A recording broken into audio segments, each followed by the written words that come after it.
Looks like we have the whole board here.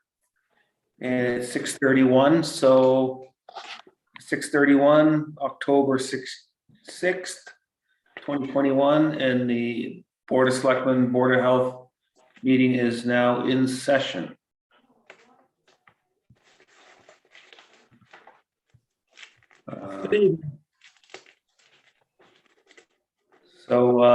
I don't see Deb or John Coulon on the phone for coronavirus updates.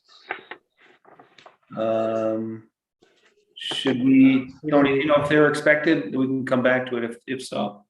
They should be on their calendars.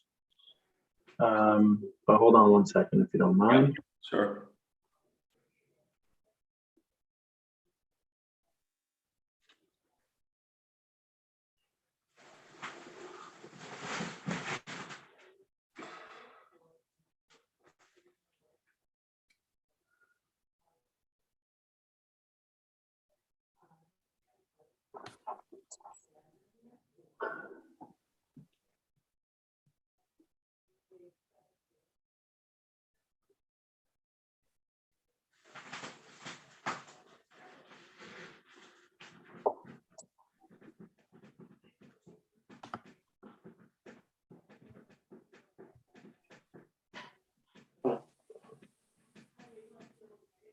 Hey, Mark. Hey, Gene, how are you? Good, thanks. While you attempt to track them down, Tony, maybe I'll just proceed to the opening comments since they're mostly repeated from meeting to meeting. Mhm. So here we go with opening comments. The compost area is open on Wednesday and Saturday from 9 a.m. to 3 p.m. 2021 Nahant resident stickers required. Visit nahant.org for acceptable materials. Leaves and other yard waste must be in biodegradable bags. No plastic bags will be accepted. The town hall will be closed on Monday, October 11th, 2021 in observance of Columbus Day. Curbside leaf pickup will be offered on Mondays in the months of October and November, with the exception of this Monday, October 11th, which is Columbus Day.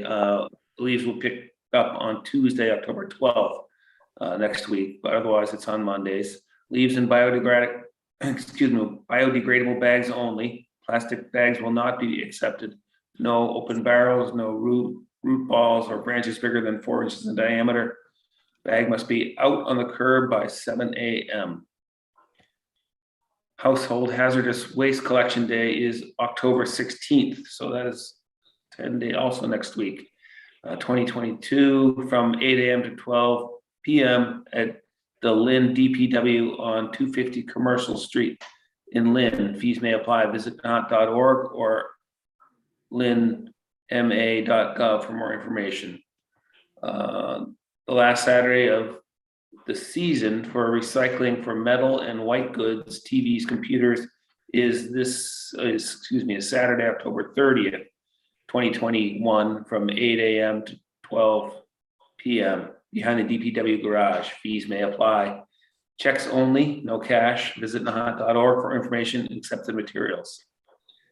We also have updates from the Nahant Public Library, and Sharon Ox is on the Zoom call. So Sharon, would you mind giving us those updates?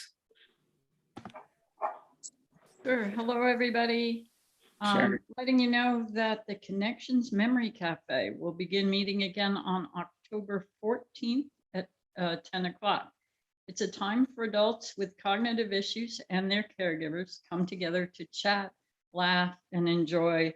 We do crafts, we hear music. It's a nice, no pressure time of the day. Call the library at 781-581-0306 and let us know if you want any other questions answered or would like to attend.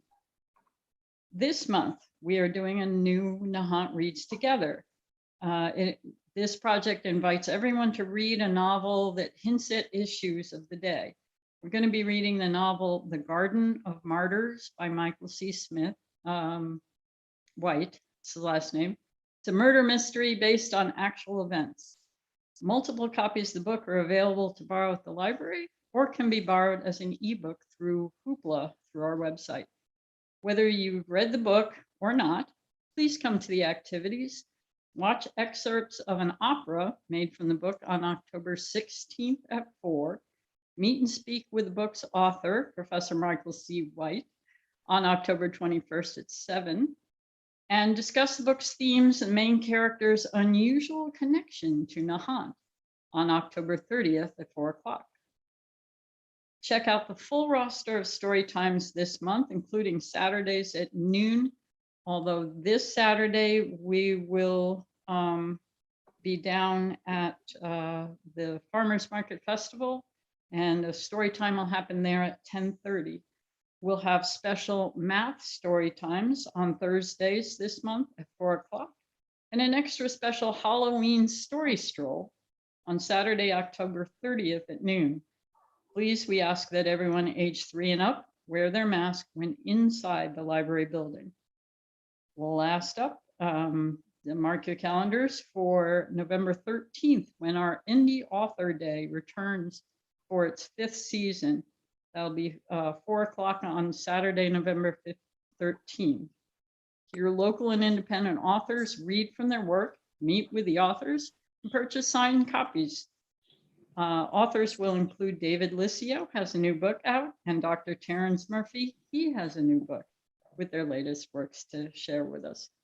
That's my report. Thank you very much. Thanks, Sharon. Sounds like several interesting events and coming Thank you up. very much. We're looking Great. forward to it. It's going to be a busy month. Thanks for the update.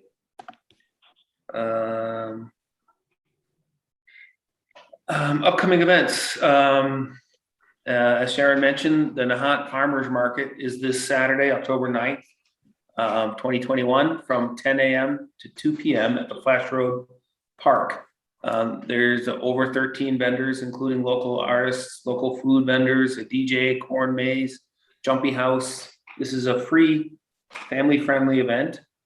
And tomorrow is the last day for vendors to submit their applications if they'd like to be part of the event. So submit no later than 4 p.m. to ktaylor@nahant.org. Applications and info can be found in the farmers market page at nahant.org. Sounds like a great event. I'm looking forward to it. Hopefully the beginning of several more. Tony, would you like to add some more details?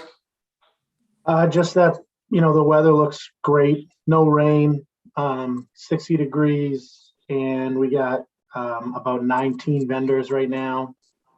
So I know we're going to have apple cider donuts. We're gonna have some fresh chowder, a ton of crafts, and things for the kids to do. So, we're very excited and hoping for a successful day with a good crowd. And, should it go well, our goal is to, have one once a month next year, throughout the summer, maybe June, July, August, September. So we're thrilled, and hopefully a couple more jump in tomorrow, and it's a great day Saturday. We are looking for a couple volunteers, if folks are willing to help the day of, just helping people truck tables over and put up tents and stuff like that in the morning, starting at 9 a.m. So if anyone's available, please come down early and help us out. Otherwise, come down at 10 and enjoy the day. Sounds great. And again, it's a free event, and I hope everybody can wander down there on Saturday and take part. Really looking forward to it. Speaking of fun events, there is a Nahant Police versus Nahant Fire charity softball game on Saturday, October 16th. So we have 2 Saturdays in a row of fun activities. This softball game is beginning at 11 a.m. at the Lowlands softball fields. Tickets are $5 and can be purchased at the Nahant Fire or Police Departments or at game day at the field.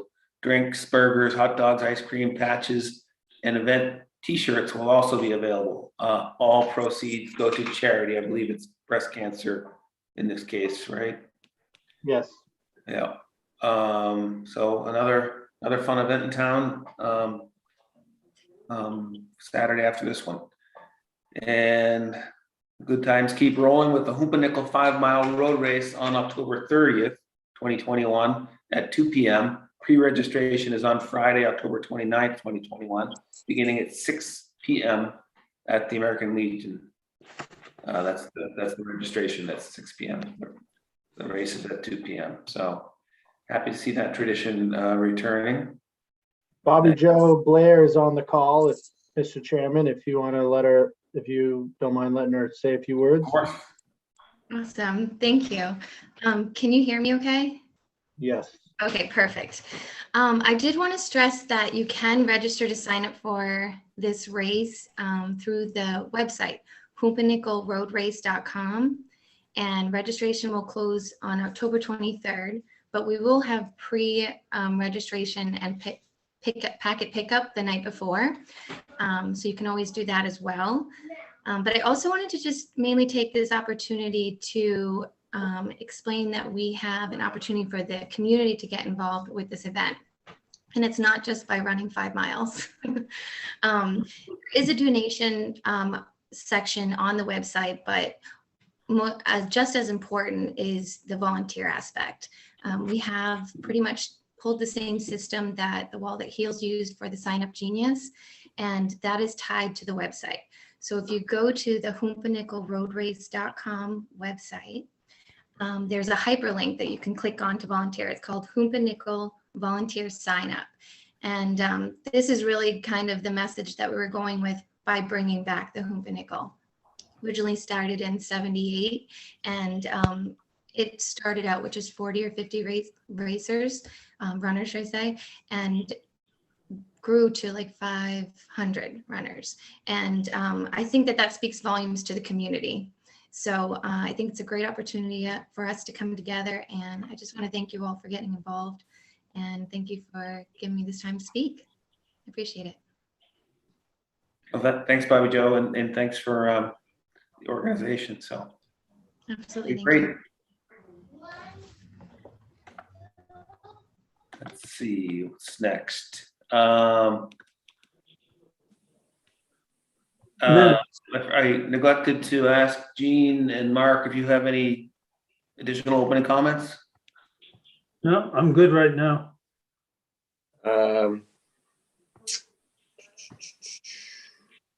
Just that I spoke to Tony a little today about my interest in looking at, again, looking at some of our housing needs in town and keeping that on the agenda. There are, as we know, we've talked about in the past, there are issues regarding affordable housing, Nahant trying to meet its affordable housing metrics. There's issues with elderly housing, the lack thereof. And I think it's an opportunity that we can be a little bit proactive in pursuing some of these concerns, maybe hiring a housing consultant to come in and to work with the town and perhaps the planning board and other groups and looking at some areas around town, both public and private, that could meet some of these needs in the future. I don't think it's going to go away. I think it's going to get worse as the years come. I would just like to be a little bit more proactive in trying to put a plan together to address some of our housing needs. So I look forward to continuing this discussion at the future meetings. Well, while we're on the topic, have we put together the committee, Tony? Kristen and I are reaching out, trying to get a couple calls scheduled with those that have voiced their interest in joining the committee.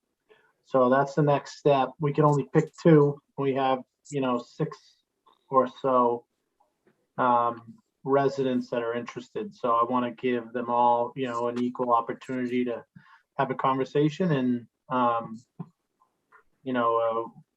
don't want to call it an interview. It's not that formal, but want to, talk to them all and get those 2 appointed. Good, great. Hopefully in the next week. Any word from Deb Murphy or John Coulon about the COVID updates? Yeah.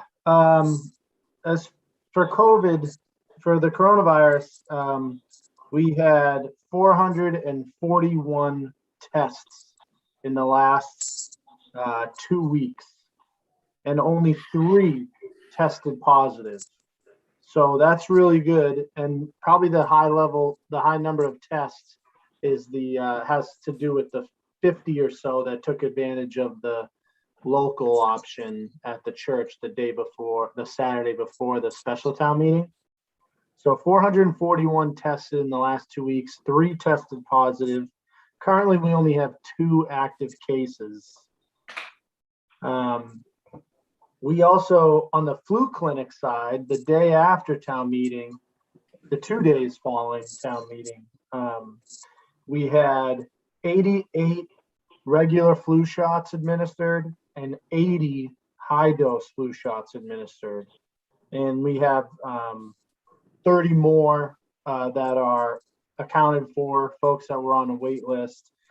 Those are happening on Wednesday, and that's high dose. So, 162, 190 flu shots distributed. So that's really good. Excellent. All right. Hey, Josh, I do have a couple of things. One is I'd like to thank the DPW and Zach and Tony for getting the ramp cleaned down at the wharf. It's really, really a big help in securing people's walking up and down there, and they did a great job with it, and I hope that continues. The other is I received a couple of calls this week, and I just had a letter dropped off to me today from the Nahant Lobstermen's Alliance with regard, and this is Bill Mahoney is their president. And the letter goes as this: storage regarding storage of essential items for commercial lobstering, rope and buoys. These items will be stored out of sight in the leased areas. Essential items will be surrounded on all sides by about 2 rows of traps. All essential items will be removed from said leased areas by July 1st of each year. The buoy and lobster line will be virtually invisible from the road and dump area. Everything will be encapsulated in the way we form the traps. So I wanted to get that out there and see if there was any conversation on it. I personally think it's a good idea as long as they can close them in and keep them out of sight. Yeah, yeah, I don't have a problem with that. We'll have to review the lease agreement, which comes up for renewal pretty soon, I think. So let's take a look at that lease agreement and see if it needs any modification and take it from there. Could I have a copy?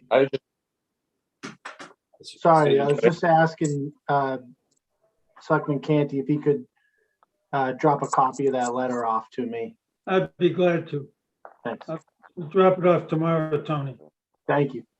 I'd certainly be willing to meet with Tony and maybe if it's Bill Mahoney that's representing the Lobstermen, to look at when they say invisible. I know that there's in the past there's been some issues about it getting messy and unruly, and it becomes sort of a dumping area. But I think what I hear from Bill Mahoney is that they're proposing an alternative here that they can, keep the view of these accessory stuff away from the public.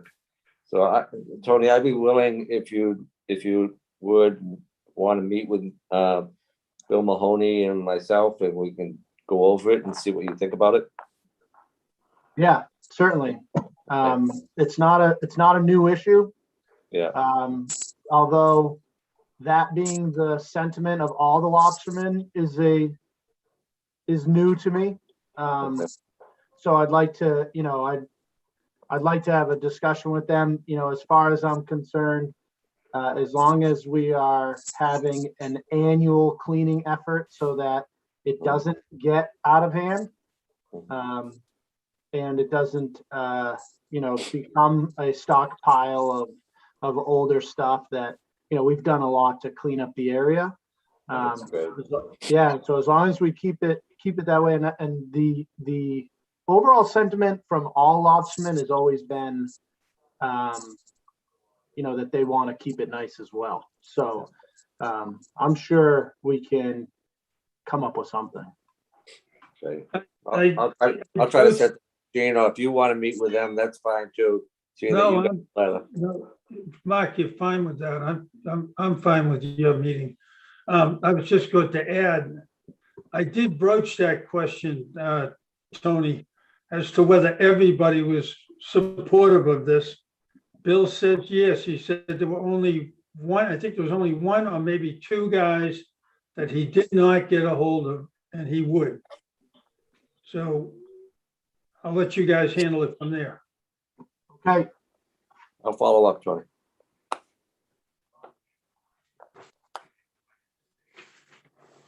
All right, if that's it for opening comments, we'll move on to new business. The first item is approve BOS meeting minutes.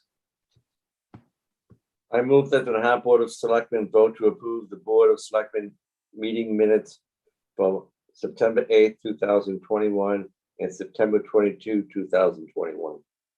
Second. Is there any discussion? Hearing and seeing none, roll call vote. Gene Canty, aye. Mark Cullen and I.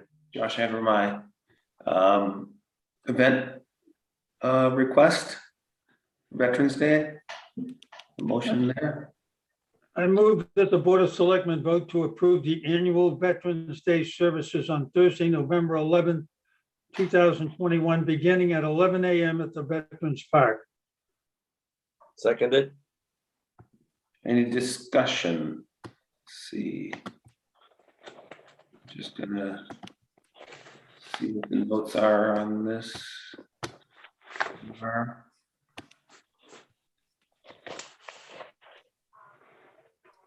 guess just that, it's their annual event at the Veterans Park, across from the life saving station. Any discussion? Hearing and seeing none, roll call vote. Gene Canty, aye. Mark Cullen, aye. Josh Antrim, aye. Girl Scout square dance request. I move that the Nahant Board of Selectmen vote to approve the event request for the Girl Scouts of Ocean Bay Square Dance on on Saturday, November 13th, 2021, from 1 p.m. to 5 p.m. at the Nahant Major League Baseball Field with a rain date of September 21st, 2021. Second, Discussion. There's a note here that the approval was also given by the Nahant Little League president, Ken Droulet, for them to use the field, so there's no conflict there. The organizer of the event will continue to stay up to date on any revisions to the Massachusetts and Nahant COVID-19 outdoor gathering requirements or mandates. So yes, this is an outdoor event. Any other discussion? All right, roll call vote. Gene Canty, aye. Mark Cullen, aye. Josh Antrim, aye. The next up is the official posting for meetings and hearings. Maybe I'll make this motion. Pursuant to 940 CMR 29.03, I move that the Board of Selectmen vote to adopt the community calendar at www.nahant.org as the official method for posting notices for meetings and hearings of the public bodies in the town of Nahant. Second, Discussion. Yes, Mr. Chairman, we've taken this vote in the past where we identified the Nahant website as the official posting location. However, with the transition to the new website, this motion makes it a little bit more clear and specific to the calendar, which is the new method that we, created with the new website. So there's no real change other than making sure that your vote is in line with the functionality of the new website. Mhm. Yeah, well, thanks for that. And I love the way it works. I love having the live Zoom link available right on the calendar. Saves a lot of confusion, and it's certainly nice to have it online so that you don't have to go to town hall to try to see it like back in the olden days. So any further discussion on this? Hearing and seeing none, roll call vote. Gene Canty, aye. Mark Cullen, aye. Josh Antrim, aye. Moving on to ongoing business, the RNAV study. As of today, we had over 340 signatures that signed on in support of the letter to the Massport CEO. We also sent an email to the CEO that included that letter, a letter from our CAC representative, Bob D'Amico, and a list of all the signatures. Tony, I know you sent an additional letter, which looked great to me. Is your letter posted on nahant.org as well? No, it was more of a cover email to the letter that we were sending in. Okay. But I'm happy to explain it. Yeah, I thought it was excellent, but so yeah, please do. And before you do that, I just want to remark that some individuals have sent letters of their own, which is great. Would encourage that as well. So maybe you want to talk a little bit about your letter, Tony? Yeah, and I want to thank everybody that signed on to our letter, and I want to thank Bob D'Amico and our CAC rep. This issue has been pretty active lately because of the hearings that have been happening. It's still a pretty long process that we have in front of us. I've been communicating with the town of Swampscott pretty regularly recently about this issue. And we are, constantly talking about what our strategy is going to be. Dan Script, myself, and Bob D'Amico will be, having a follow-up conversation about that as well. The sad part about this is the method of the public process that the CAC is following is really an old school style of, check the box type public process. And, you guys, you all know that, we could post a meeting and advertise about it, be in the newspaper about it, and it could be a hot topic on Facebook and social media. But when the time comes for the meeting, not everybody ends up coming, or not everybody sends in testimony. And so when the CAC is talking about a study to change the flight path that is going to have a regional impact for years to come, to follow that kind of method, it really doesn't do the communities enough service. And that's probably one of the most frustrating thing that I'm noticing, and that, my counterparts in the other communities are noticing. And, unfortunately we have to put pressure on them politically. So we're reaching out, to our state legislators and our congressmen and senators to help us with that. Our biggest fear is that, especially for Nahant, that, if our voice isn't heard now and this change goes into effect, it'll never change. It'll be so hard to make any repair to that after it's already in place, because we're so small compared to our neighbors. The state is really silent on this. EPA, DEP, DCR, and DCR controls all of Long Beach and Linshore Drive, and Kings Beach is controlled by Swampscott. But all those, residents of those benefited communities by this change use that park and that beach to recreate and get out in the summer. And that's where they're moving, the impacts of this flight path to. So, we're trying to get them involved.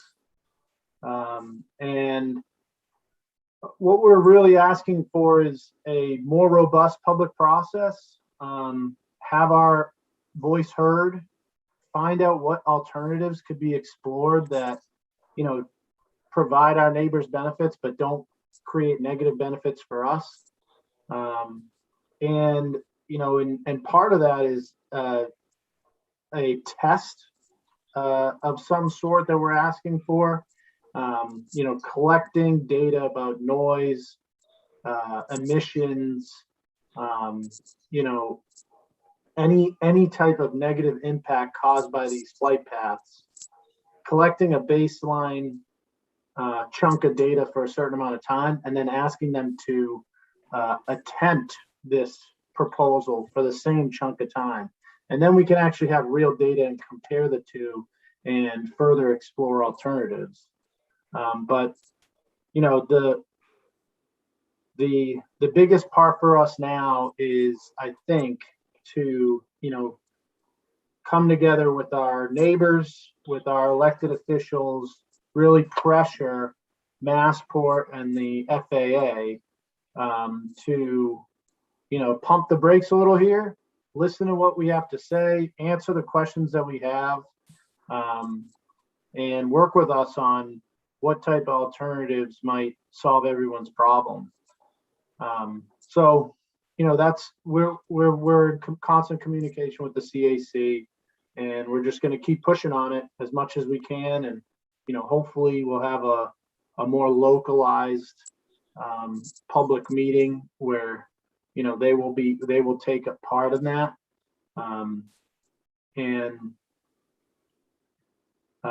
Yeah, we're just going to keep pushing on it. So that's my update. Yeah.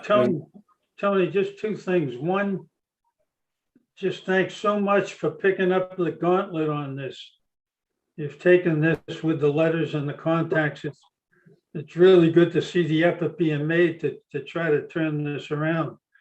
The other is there a chance of getting them to come into town and hold? I know it's going to be a difficult meeting if there is one, but to have a meeting with the townspeople? I think that it's going to take a lot to get them here. That doesn't mean we're going to shy away from it. But I don't think it's going to be, I think that I'm sure they would have some hesitations to setting that precedent of, doing localized meetings in every single community. Because, it's not going to go well for them, quite honest, right? So we'll have to put some serious political pressure on them to come out, and we're going to do that. We're going to keep the pressure on them.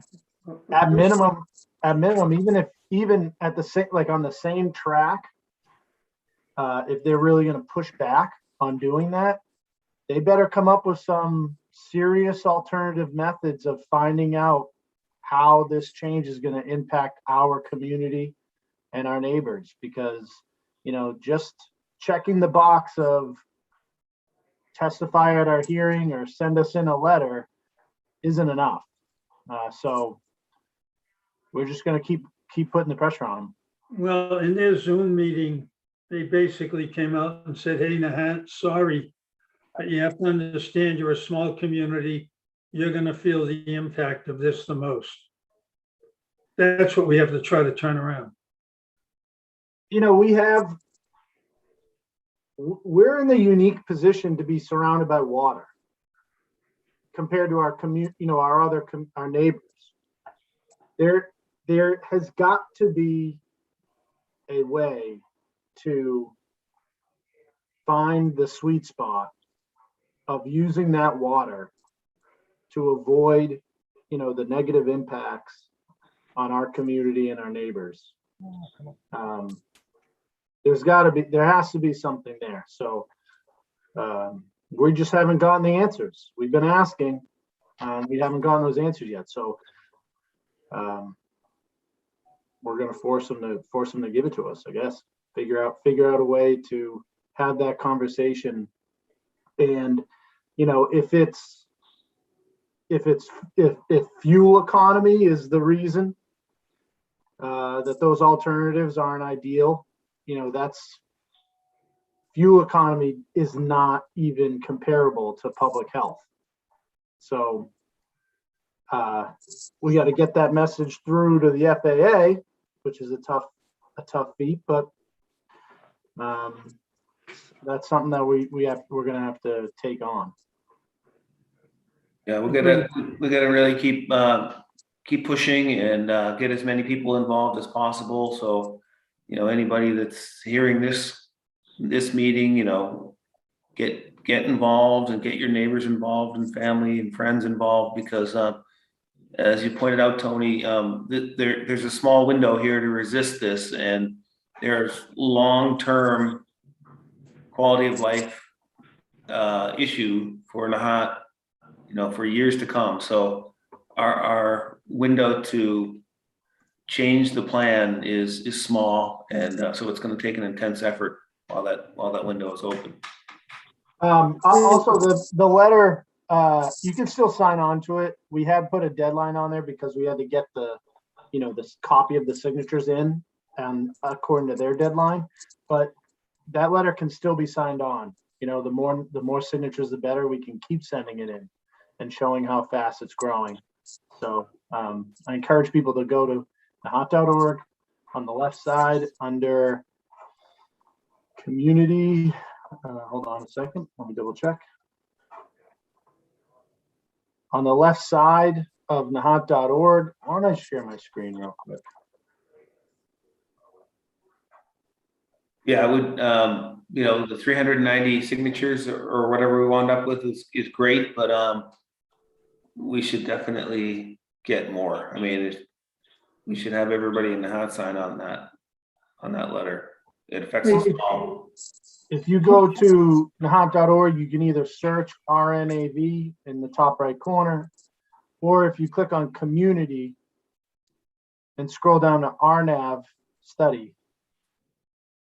Does that have a flight path configuration? Do we have any kind of a graphic that shows that? Because I've had people say, what's 22 left and what's 15R, and if people understood. There is additional information out there that we can get onto that tab that we've received from Massport CAC. So we'll get that uploaded. Great. Excellent. And maybe RNAV might not be obvious enough. I might change the title of that to Flight Path RNAV Study or something like that. Right. And Script, I know you've been following this issue closely. You have anything else to add? No, Tony hit the nail on the head. The only thing I would add is that the Massport CAC, which involves the local communities, is going to meet again in November. And it's important to have a presence there, because at that meeting, they will likely take a vote as to what they are going to suggest to the Massport folks. But that meeting has yet to be scheduled.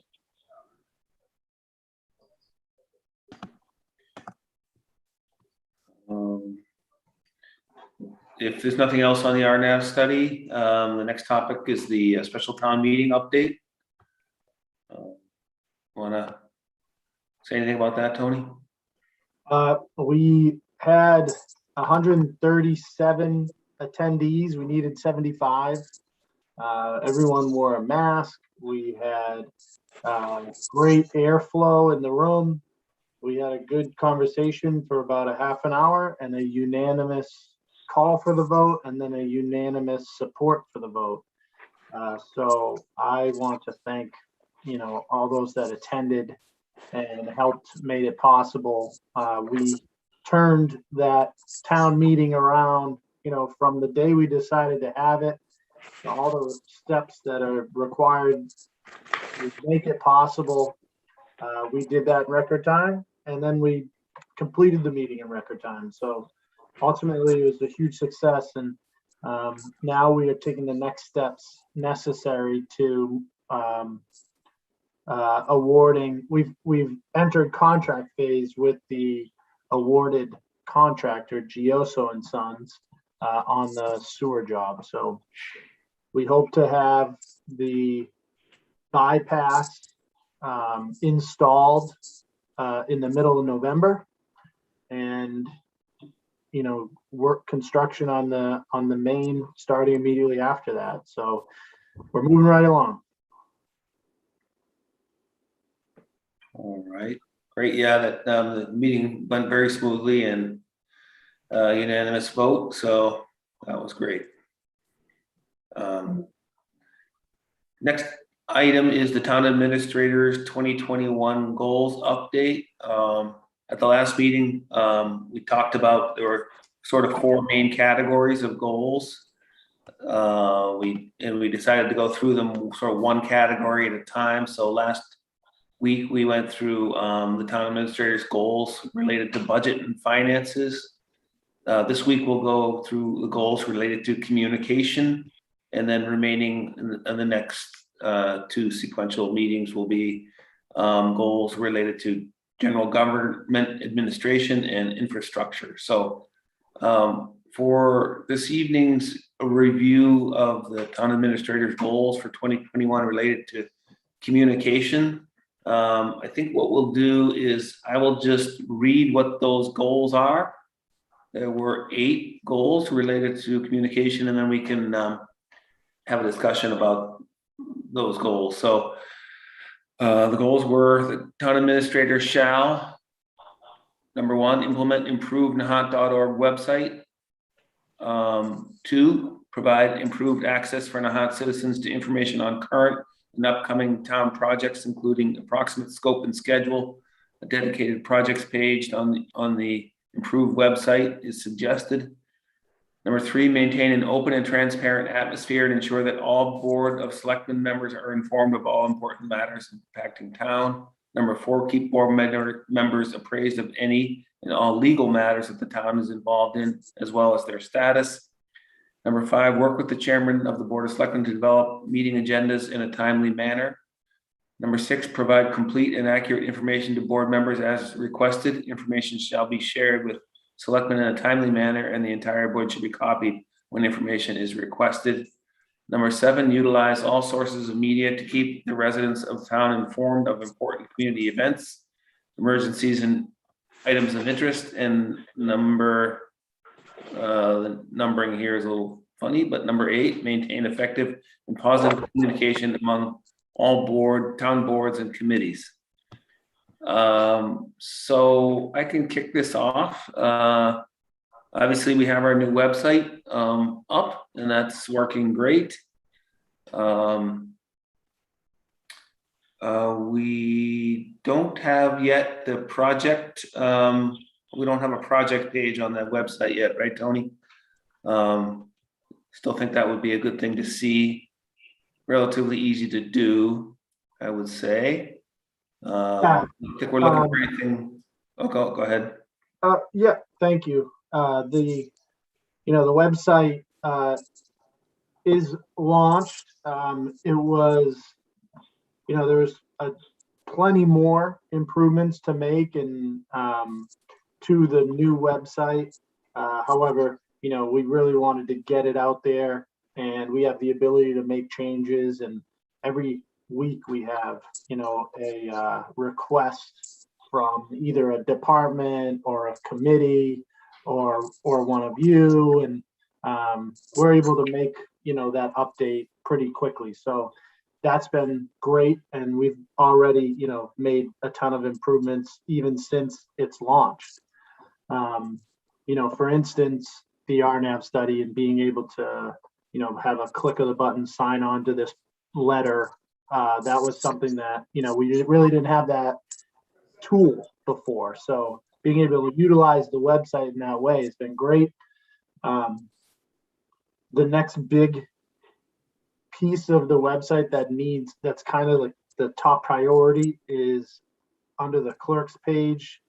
A lot of the documents that came over from the old website are not in the same place. They're kind of presented a little bit differently, and it's not as I think we could improve a little bit of the user friendliness of that portion of the page, and it's probably one of our most visited portions of the website. So we're really trying to improve that because we get questions and comments constantly. So the sooner we can get that part done, and that's not just the clerk's page and finding like our bylaws and things of that nature, but also each committee's individual page, having a landing page with some information about the committee, what their mission is, who their members are, how to contact them, how to find videos or meeting minutes of their meetings, all of that stuff. And that we have a lot of committees, and it's a lot of data. So that's really something that we're pushing on and trying to get done. Following that, the next big piece is the capital projects portion that you're talking about, which kind of goes hand in hand with like the capital plan that we're currently developing. I don't see it as a huge lift. More so, being able to provide valuable data and not just a list of projects without like a ton of information or timeline or funding source. There's just a lot of data. We got to build it and figure out how it's going to be presented on the website itself. I could create an Excel spreadsheet in a day or two if I had all the information, but how we present it on the website itself is where we kind of want to work with the developer.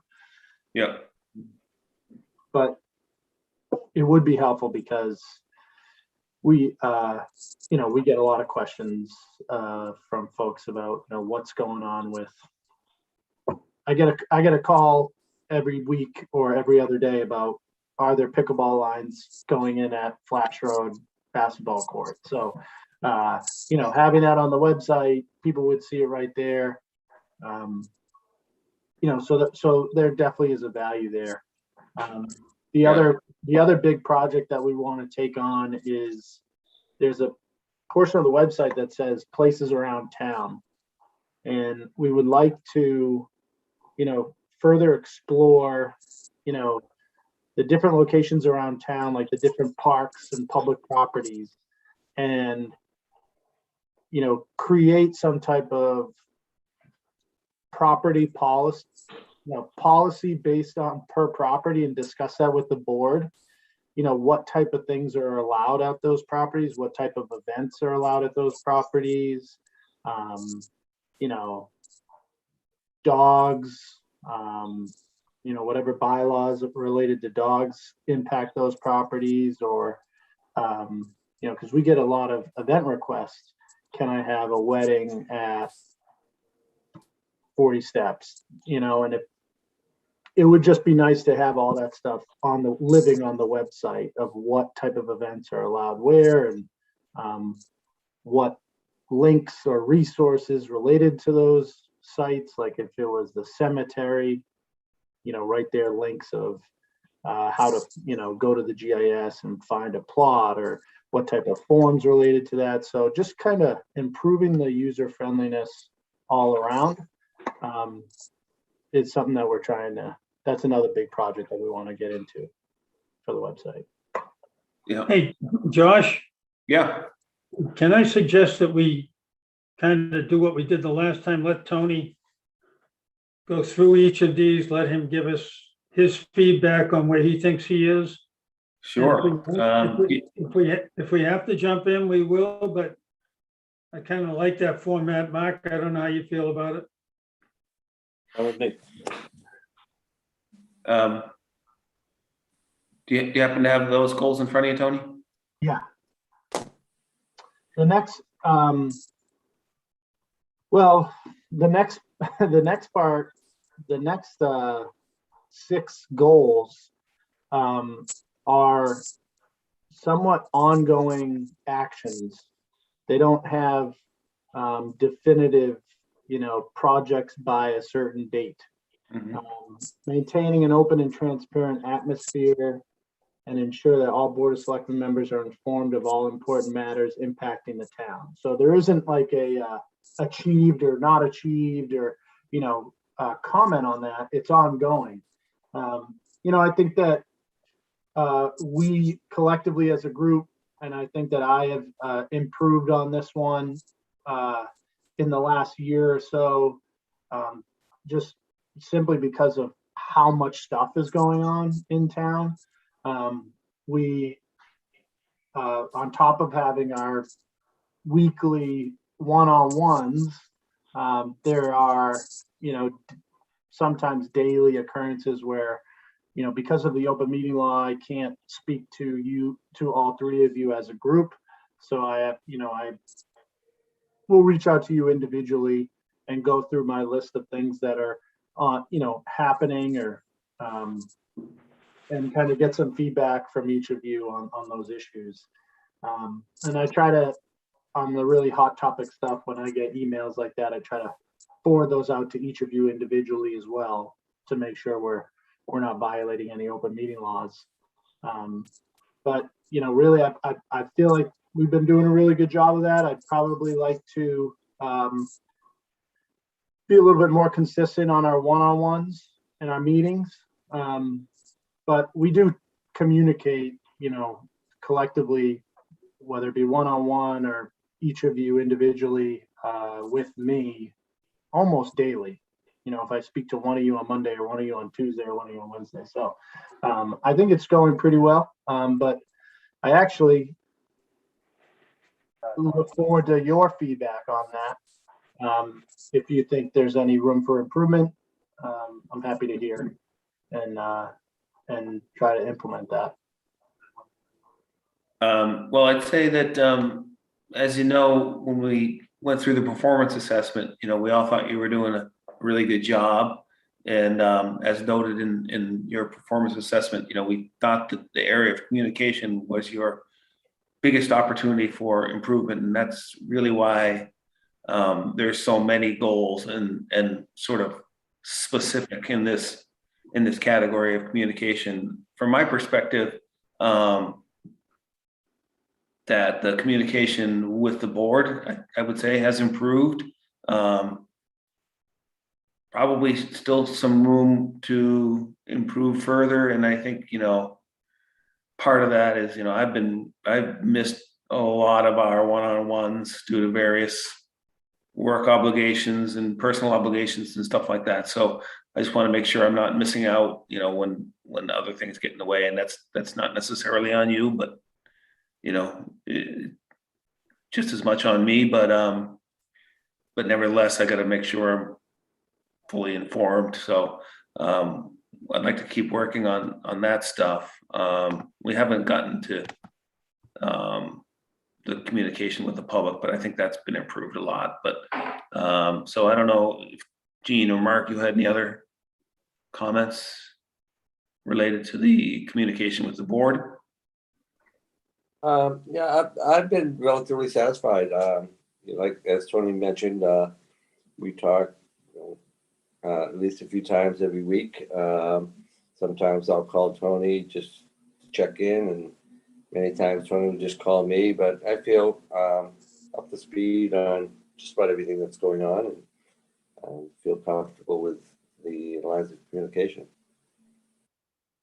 And I never really experienced any kind of a communications problem to begin with, but I think the one thing that's important and that's always there is that if it is an important issue, we all know about it.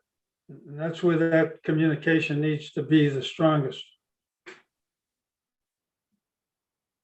Yeah, I agree. And I think like I said, those one-on-ones that we have booked for, throughout the week, I think are important for us to just kind of quickly go through a list of different things that are happening, just to make sure you all are up to speed on things that are kind of coming across my desk. And as well, when things occur outside of those one-on-ones, that I'm calling you guys each individually to make sure you're aware of it. And what I try to do on the really hot issues is when I, forward an email out to each of you individually, I try to either text or call you as a follow-up to say, hey, did you check your email? We just got an email from so-and-so, and you want to take a look at this and follow up after you get a second. So that's kind of my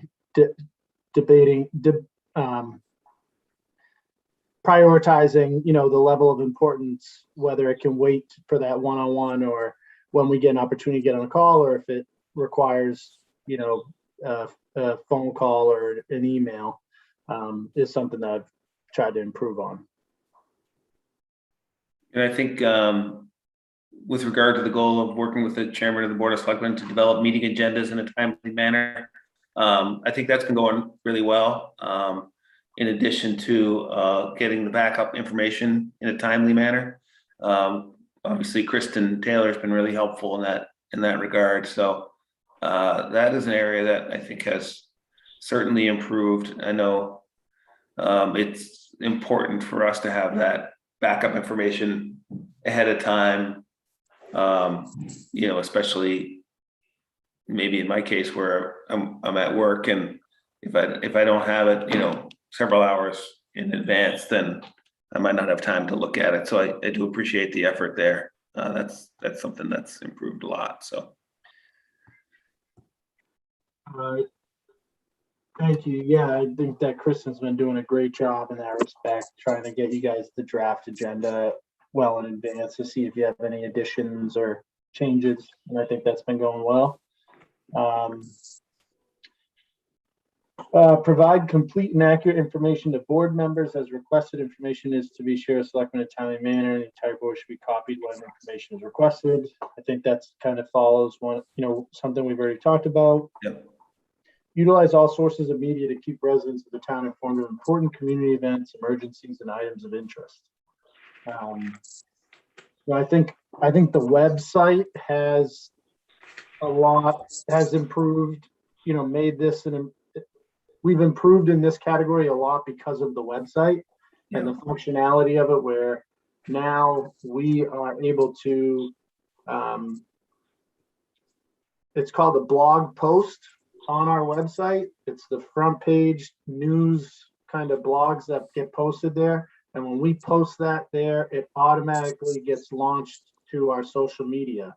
So by creating that function, it allows us to be more efficient with our time and hit those different, tools of getting information out. So that's been a huge improvement. And, we, especially in the last month or so,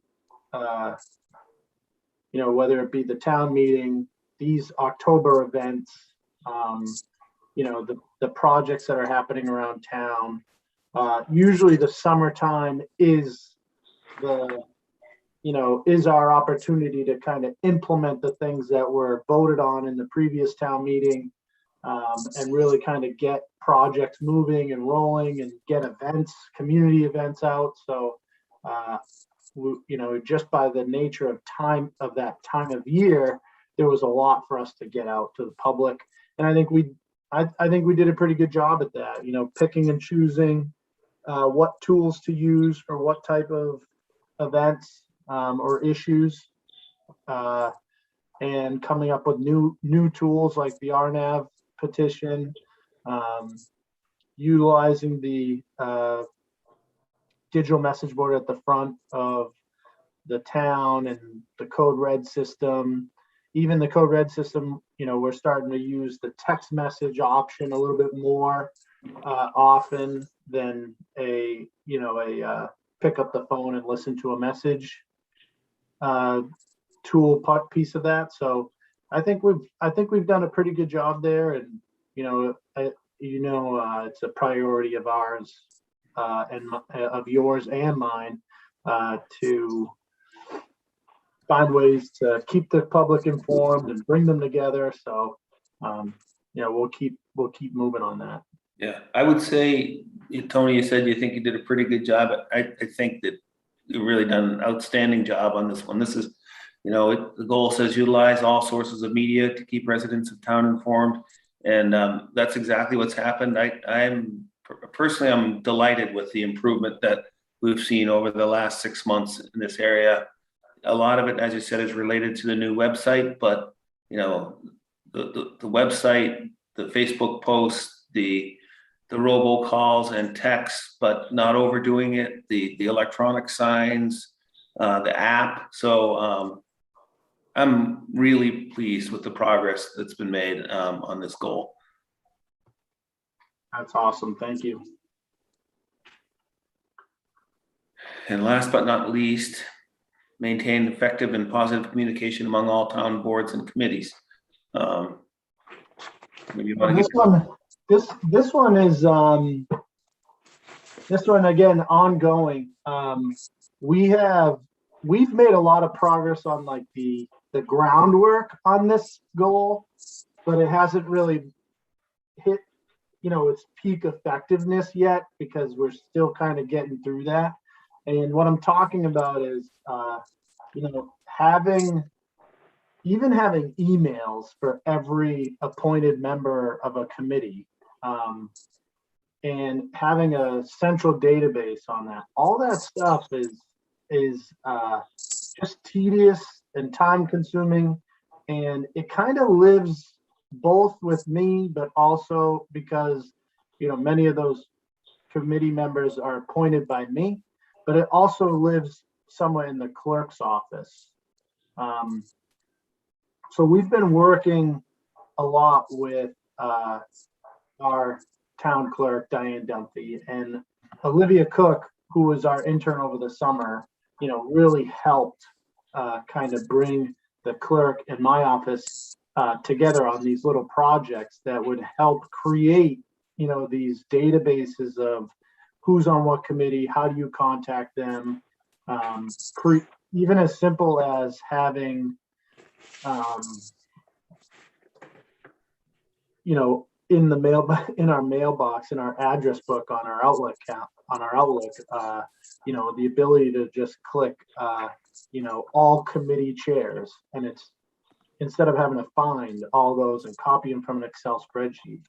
The clerk is also invested in a program that can email all committee members or just committee chairs. It can mail merge a letter to all committee chairs or committee members. It keeps track of, when their appointed term length ends, when those seats are vacant or need to be replaced.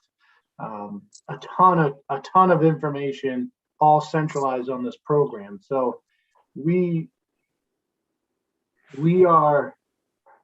kind of building this tool that will allow for that communication to be more effective. And we're getting there. We've done, like I said, we've done a lot of work. It's just something that you kind of have to do as you're doing all your other day-to-day stuff. So I think we're going to, be at the point of satisfaction that you are with the previous goal, with this goal fairly soon, because we're pretty close to having that database and that tool fully up to date. So. All right, good. So those are all the goals. I don't know, Gene or Mark, if you had anything to add before we move on to the next topic. No, I'm good. And, I think I agree with you, Josh, that, Tony, with everything going on this past year, the emergencies, COVID, special town meetings, our big annual town meeting, you're able to, work on all of these goals. I think it's amazing in and of itself. I mean, sometimes when these crises hit, you sort of drop the ball on things, and you seem to be able to keep things going. And I appreciate all the hard work you've done and the great improvements that you've made. So great job. Thank you. Yeah, and likewise, what I've found to be particularly impressive, and Tony and I have talked about this, is when I'm thinking about something that I'd like to get some action on, it's already in the works. And that's a pleasant surprise anywhere you go. I appreciate it. I appreciate all your positive feedback.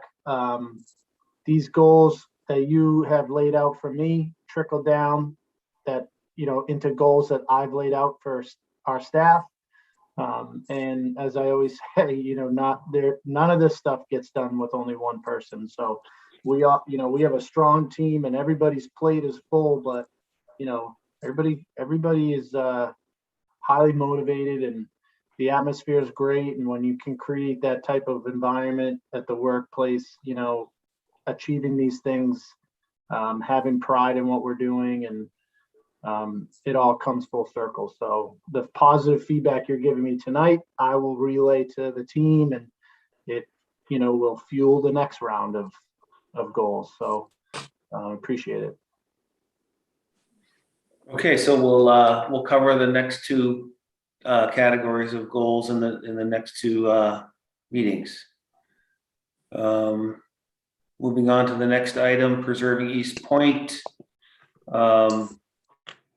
The eminent, as reported previously, the eminent domain order of taking is in process. It's in sort of a lull period here. I think where we're waiting to see if there are any objections to that. The Conservation Commission denied the two notice of intents, one for the seawater intake and one for the Coastal Sustainability Institute on the basis of issues with the local wetlands bylaw. Northeastern is challenging that decision. And on the planning board is charged with doing a site plan review, which Northeastern submitted, and they had quite a few issues with that submittal. So, so that has to be rectified as well. That's all I had on that topic. I don't know if anyone else, Mark or Jean, has anything to add, or you, Tony? I would just add that, as you said, Josh, the eminent domain proceedings are going ahead. They're in the courts and lawyers are working on it. We're also working on the Article 97 lawsuit that we joined with the Nahant Preservation Trust. That's in discovery. There's depositions coming up, and I understand that a number of people have been opposed. So there's that going on also. Hey, if I could, I'd just like to add to that too, and make special mention of the incredible job that the planning board has done on the site review. Their decision is a 16-page document, including 7 pages on background summary, 5 on issues and findings, 2 pages on threshold issues, 2 pages on consideration to approve, and all of this coming together and resulting in a unanimous decision to deny.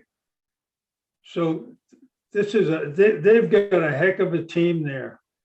And I just think they should be commended for what they've been doing. I think they've gone through 10 or 12 meetings to pull this together. Yeah, I would agree, Gene. They've done a terrific job, led by Dan Berman, but all of the members have really stepped up. I've been at most of the meetings I've participated in, what I've listened to, and they've done their due diligence, and I appreciate the effort too. Yeah. Yeah, who is it? Just they got Dan Berman, Steinberg, Hastings, Shannon Bianchi, Sheila Hamilton. Shannon Bianchi, Patrick O'Reilly. Who am I missing on there? Sheila Hamilton. Yeah, I said her. Okay. Steve Viviano, and they've got 2 alternates in John Stabile and Kristen. What's Kristen's last name? Standish.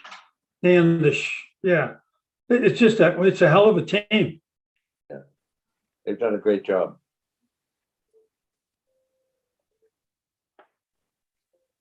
All right, town administrators report.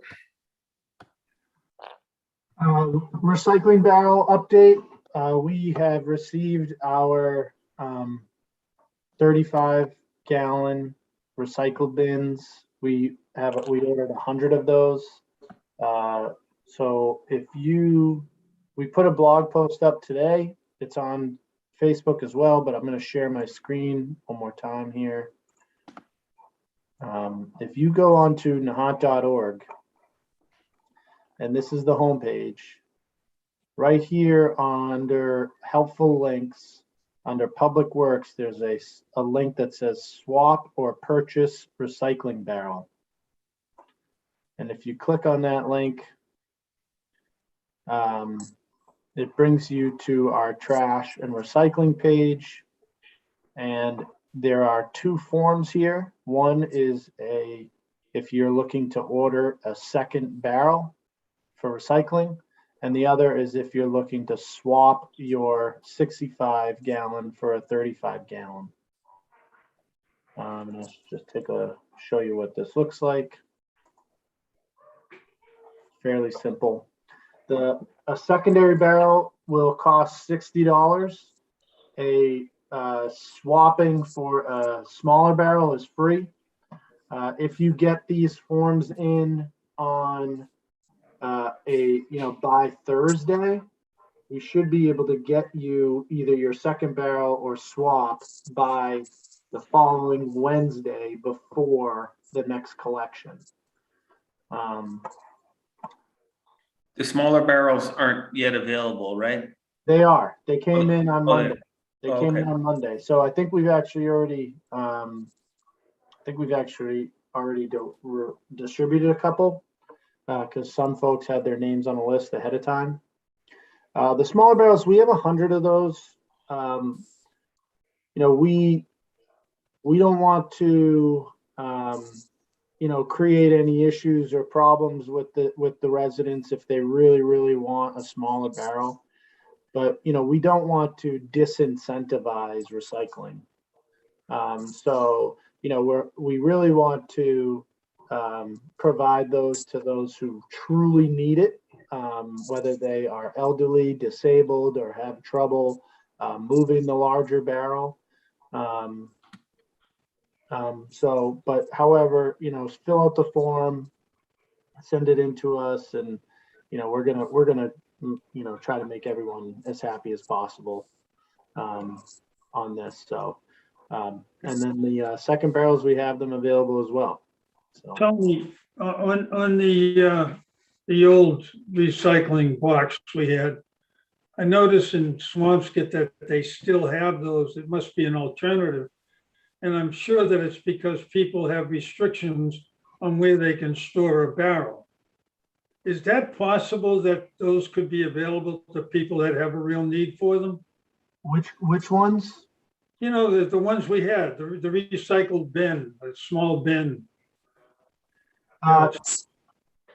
No, it kind of goes opposite in the mission of this initiative. What we're really trying to do with these barrels is create, not only uniformity, not only environmental benefits by preventing litter, because for the most part, trash doesn't really contribute to as much of the litter, believe it or not. On curbside collection day, it's recycling because it's not in a bag. So those bins, those open air bins on every Thursday and Friday, there would be, paper, cardboard, empty bottles, cans, all over the street. And for us, as an island community, that's something that we really wanted to fix. And then also it provides environmental benefit because these uniform barrels are able to be picked up by the recycling collection truck in a quicker way. So, the truck is able to get through its route faster, less labor costs and less carbon emissions. So, really the whole point of this was to get away from those types of those bins. Okay, well taken. So in particular, it's a contractual requirement, right? So the contract we have with Waste Management, the price we have for the contract with Waste Management is dependent on the use of those barrels, those uniform barrels. So you can't use bins, you can't use another barrel that you happen to have because it's a contractual requirement. And if we wanted to use multiple types of bins, you'd be paying more for your trash and recycling. So that's the condition of the contract. Yeah. Mr. Chairman, also point out that if the old barrels were to use, it would sort of erase the idea of semi-automated pickups, which is sort of one of the goals of the new contract. I got it.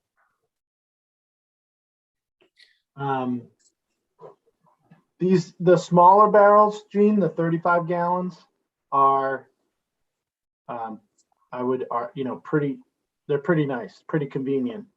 So, for anybody that would want to use those old bins, those old, open top bins, these are, taller, still have the wheels, still have the lid, but they're not as big and bulky as the 65. Good, no, I'm good. Yeah. Thank you. All right, so last item on the agenda is citizens forum. You can use the chat. And, or if you're on Zoom, you can request to be unmuted.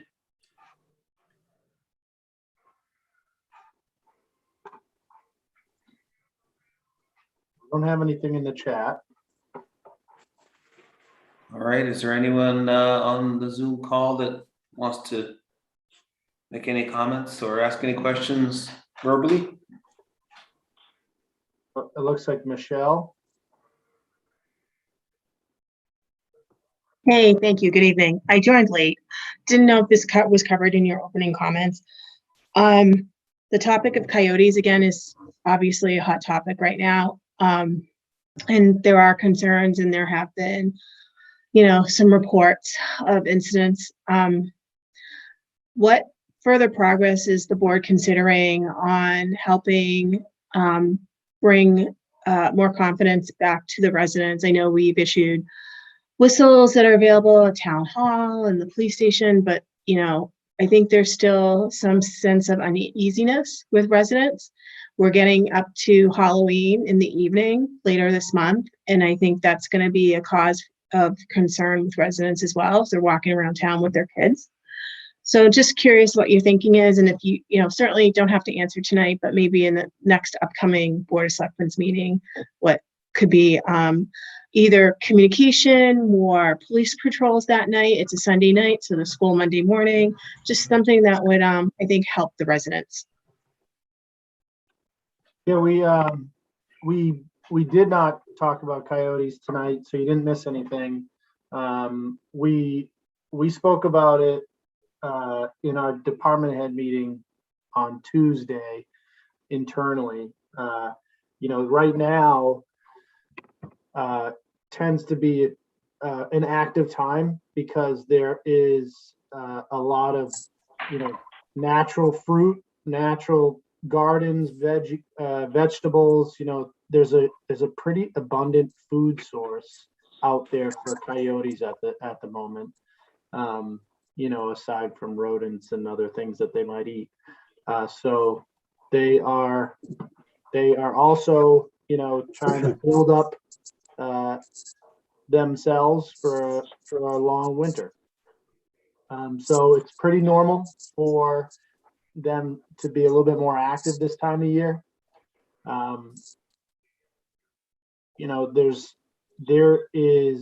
We have explored, and I hate to use the term exhausted, but we have really put a lot of time into this and speaking with the state and trying to figure out what we can do at the local level. And I understand the frustration that and the concern that our residents have. And unfortunately, we just keep being, we keep getting put up against the wall of the state regulations and law. So we're very limited as to what we can do. If a resident is experiencing an aggressive behavior on their property, there is a phone number that they can call at the state that they can be put in touch with a professional animal control profession. It was a PAC. I forget what the exact terminology was, what their title was, but they can be hired to come out and deal with a problem wild animal on your property. We don't have what's happening in town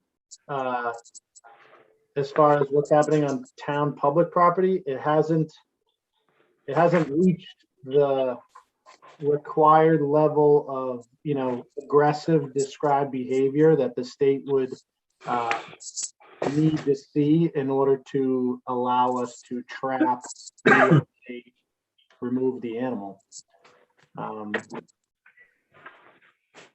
So I guess I would say that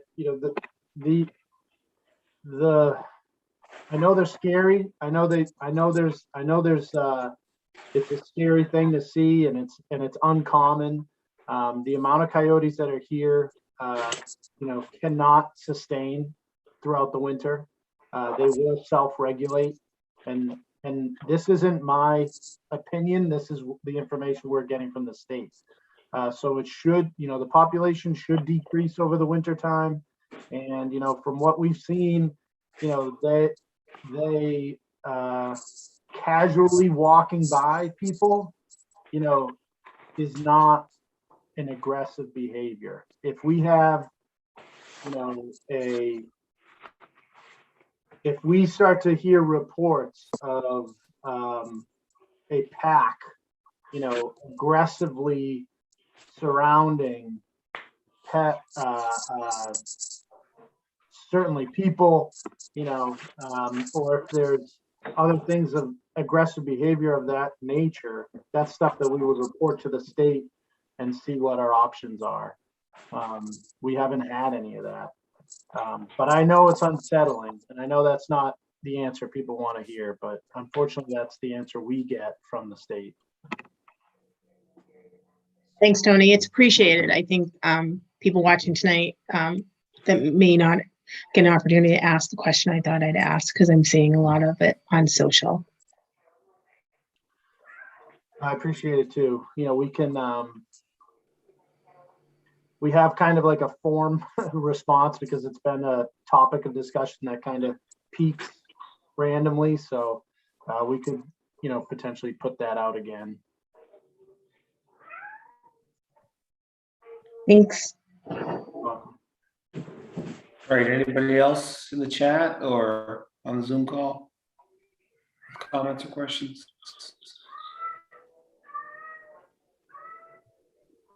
All right, if not, then I'll entertain a motion to adjourn. I move to adjourn. Seconded. Okay, any discussion? Probably not. Roll call vote. Dean Canty, aye. Mark Cullen, aye. Josh Antrim, aye. Night, everyone. Thank you for joining and listening. Good night. See you in a couple of weeks.